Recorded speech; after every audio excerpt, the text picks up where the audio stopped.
Hello friends, इस video में हम बात करेंगे bronchial asthma and classified drug used in treatment of bronchodilator. तो ये क्वेश्चन आ चुका है, अभी तक पुराने पेपर्स में भी आपने देखा होगा। तो ये क्वेश्चन इंपॉर्टेंट है। Bronchial asthma derived from Greek word meaning difficulty in breathing. क्या होता है? इन्फ्लेमेशन हो जाता है लंग या एयरवेज की पाइप्स में। It is a most common chronic disabling disease of childhood but also effect all age groups. तो ये डिजीज़ बच्चों को भी हो सकती है और बड़ों को भी हो सकती है, किसी भी एज ग्रुप वालों को भी हो सकती है।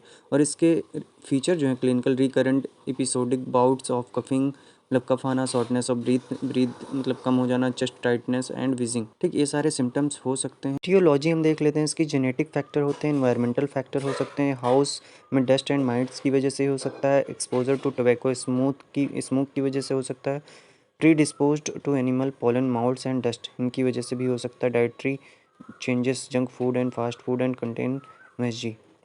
तो इन सारी चीज़ों की वजह से भी अस्थमा हो सकता है।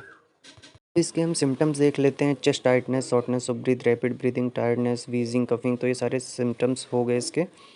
अस्थमा के टाइप जो हैं, एक्सट्रिंसिक अस्थमा एलर्जिक होता है, इंट्रिंसिक जितने होते हैं नॉन एलर्जिक होते हैं, मिक्स्ड अस्थमा मतलब एक्सट्रिंसिक एंड इंट्रिंसिक दोनों हो, occupational asthma and drug induced asthma मतलब ऑक्यूपेशनल कभी कभी ड्रग की वजह से भी अस्थमा हो जाता है, लाइक एस्पिरिन की वजह से हो सकता है, एनएसएआईडी की वजह से हो सकता है। कुछ अस्थमा जो है अगर एक्सरसाइज ज़्यादा कर लेते हैं उसकी वजह से भी हो सकता है।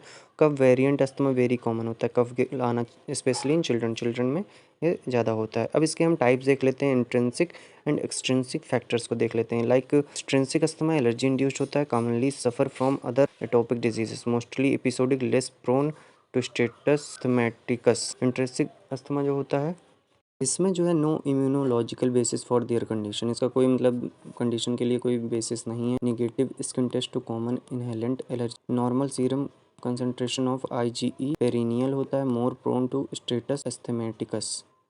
बात कर लेते हैं कि ब्रोंकियोडायलेटर्स में कौन कौन सी ड्रग आते हैं, उनकी क्लासिफिकेशन। तो बीटा सिम्पैथेटोमिमेटिक, ये बीटा एंटागोनिस्ट भी होते हैं एंड इसमें आता है सल्ब्यूटामल, टर्ब्यूटालाइन, बेम्ब्यूट्रॉल, सेल्मिट्रॉल, फॉर्मिट्रॉल एंड एफेड्राइन। ये सारी ड्रग जो होती हैं, सल्ब्यूटामल ये शॉर्ट टर्म के लिए यूज़ किया जाता है, मिथाइलोजेंथीन जो है, थियोफेलाइन, अमीनोफेलाइन, कोलिन, थियोफेलिनेट, हाइड्रोक्सिल थियोफेलिनेट।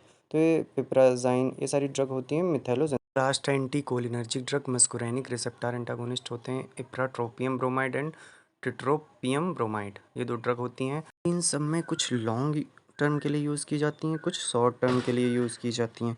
इसमें जो शॉर्ट एक्टिंग बीटा 2 एंटागोनिस्ट हैं वो हैं सल्ब्यूटामल एंड टर्ब्यूटालाइन, और लॉन्ग टर्म के लिए जो हैं सल्मेट्रॉल एंड फॉर्मेट्रॉल एंड बेम्बिट्रॉल। तो ये सारी ड्रग जो हैं लॉन्ग एंड शॉर्ट टर्म के लिए यूज़ की जाती हैं। लॉन्ग में क्या होता है, लॉन्ग में 12 घंटे तक लगभग इफेक्ट करते हैं, शॉर्ट एक्टिंग जो है वो 6 घंटे तक वर्क करते हैं और फास्ट एक्टिंग होते हैं कंपेयर दें लॉन्ग एक्टिंग ड्रग्स। देख लेते हैं ब्रोंकियो डायलेटर होते क्या हैं। ये क्या करते हैं, डायलेट करते हैं ब्रोंकाई एंड ब्रोंक्यूल्स को और डिक्रीज़ करते हैं resistance in respiratory Airways. Respiratory Airways की जो पाइप है उसका क्या करते हैं, रेजिस्टेंस डिक्रीज़ करते हैं और एयर फ्लो को क्या करते हैं, बढ़ाते हैं। जब लंग में एयर फ्लो बढ़ जाता है इसकी वजह से बॉडी जो है नेचुरली अपनी कंडीशन में आ जाती है। और ब्रोंकियोडायलेटर जो होते हैं शॉर्ट एंड लॉन्ग एक्टिंग होते हैं। सल्ब्यूटामल जो है शॉर्ट एक्टिंग जैसे यूज किया जाता है और थियोफेलाइन लॉन्ग एक्टिंग जैसे।